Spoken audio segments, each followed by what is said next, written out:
this was supposed to be the best game this week, but it really wasn't any different from what we saw on Thursday. Like, what are we doing, guys? Like, come on, Eagles, come on, Packers. But it was still close, so, yeah, here's how it went.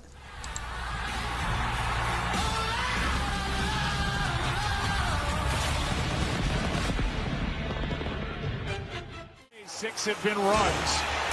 And his Love's in trouble. Down he goes. Hurts going to take it. Quarterback run all the way, and he's got a first down. Ball comes out. Ryan at center. Blitz. Love in trouble. And able to get rid of the ball. Was it a fumble or a pass? 7 for 9 on the year, and he is able to knock it through. Third down and 7. Has to come out to his left. He finds Barkley. One-on-one and a spin move, and Barkley still rolling. Shoulder, pump fake, end zone.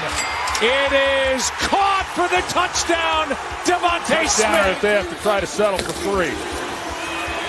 Jacobs bends it back and fights his way for the touchdown.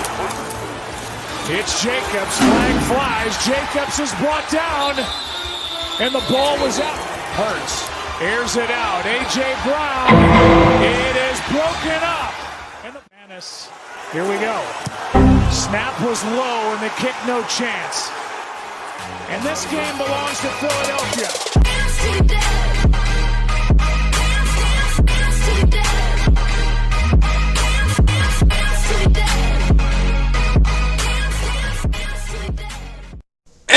With that, what is going on, guys? Welcome back to the NFL. Please like and subscribe if you guys enjoyed the Week 10, or you guys enjoyed the Thursday night, not Thursday night football, the Monday Night Football game this week, as the Eagles were able to, keep pace with the top NFC teams, getting to 7-2 here as they, retain that record. It's, atop the NFC, but at the same time, they didn't exactly play the greatest game in this one, but nonetheless, they are now 7-2, and they have another NFC North opponent to play in prime time, that being the Lions next week. At least they're home for this one, though. Packers in these, advantageous temperatures were not able to get the things done as they, again, lose their second straight home game for the first time, and I don't even know. It's got to have been a minute, right, guys? But they're now 5-3-1.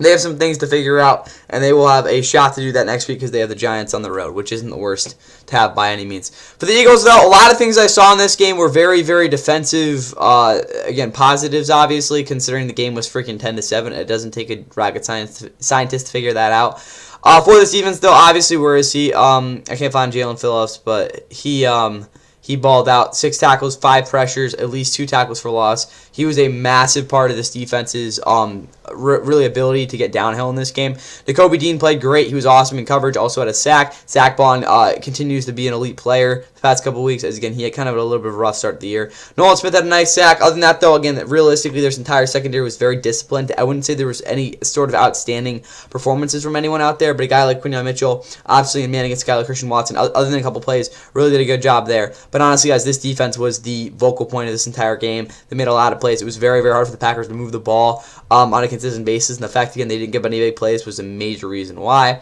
For the offense, though, Jalen Hurts honestly wasn't even that bad in this game. Again, at least on film, he made a couple nice throws, definitely a couple good progressions, which I'm not used to seeing out of him, like really at all. But honestly, there were definitely some plays where he left a little bit more on the field. Touchdown he threw was not really a good ball at all. But again, Devontae Smith being the guy he is, caught it for a 36-yard touchdown. His other 41 yards in that drive came on a Saquon creation there. Dallas Goedert, I guess he was okay. Again, he made a couple plays underneath. I didn't really see anything outstanding out of him. A.J. Brown struggled once again. Jahan Dotson didn't get open. Grant Calcaterra did block decently. Will Shipley was pretty serviceable, but as you guys all know, Saquon still didn't run the ball well in this game. This is, again, in this sort of weather, I was expecting him to break one, again, really to break this game open. In a way, he did again on that touchdown he had, but honestly, guys, this offense really didn't have much going for them in the first place, considering how little displacement, if not every single play, they're getting beat up front as a run blocking unit. So that was a big disappointment for you. But honestly, their pass blocking wasn't bad enough to really, again, offset, again, how, really make it too much worse. For the Packers, though, obviously disappointing for performance. honestly, Jordan Love made a lot of questionable decisions. Not exactly in terms of, again, he did get through his progressions pretty well, and again, he did anticipate well on some of his throws, but there were some plays where if he didn't have what he wanted, he just simply kind of like give up, or if he didn't give up, he made make a really dumb decision, specifically in that sack he had where he should have just kept the ball. Again, it turned into a fumble. Josh Jacobs wasn't efficient whatsoever. He still beat me in fantasy, though. Had the 74 yards and a touchdown. Also had 5 catches, which is absolutely atrocious for me. 33 yards. I don't know why they just didn't have Emmanuel Wilson be the third down back in this game. Other than that, though, on offense, the interior, the O-line, specifically the guards, got beat very consistently. Elgton Jenkins had a very bad game. I think he was injured, though. He might have been. Whatever. It was either him or whoever that was playing for them in that spot. No, it wasn't Elgton Jenkins. Yeah, he's freaking injured. I'm a brick. Speaking of Elgton Jenkins, what even happened to him? Yeah, no, never mind. He was, I think he played, right? I'm so confused. But he got injured. He wasn't playing well. Whatever, though. Jordan Love, I guess he scrambled a little bit too. Christian Watson, I guess, had a big play that I really didn't notice, to be honest with you guys. David Wicks was a guy that I liked from what I saw there. Romeo Dobbs, his worst game of the season. He simply could not get off the line very well whatsoever. And again, you can't do that. And you're not a guy that, again, it depends on separation. It's very, very hard to be able to produce, especially against this defense. Then again, they did bracket him and double him very consistently. Bo Melton, I thought he was a good cornerback, but whatever. They did need some help here at receiver, though. Honestly, very bad offensive performance. Defensively, honestly, they kept them in the game most of it. Their pass rush was a little bit iffy. It wasn't the fact, again, they weren't winning because a guy like, obviously, Micah Parsons and Rashawn Gary played fine, but it's just not really the exact same production as you'd like.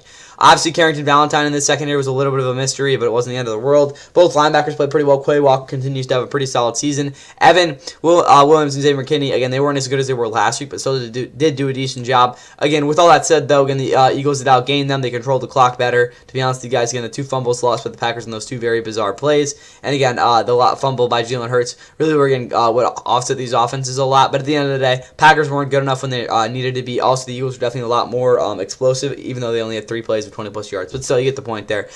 Eagles, again, were able to outlast Packers, and this one was obviously a defensive affair. We'll see how this affects power rankings tomorrow, but that is all I got for you guys here on Monday Night Football. I hope you guys enjoyed this game, and I'll see you guys for the power rankings again for Week 11. Now, we're crazy. We're already there. Again, coming tomorrow. How about one more miracle? The lob for Wiggins. He did it!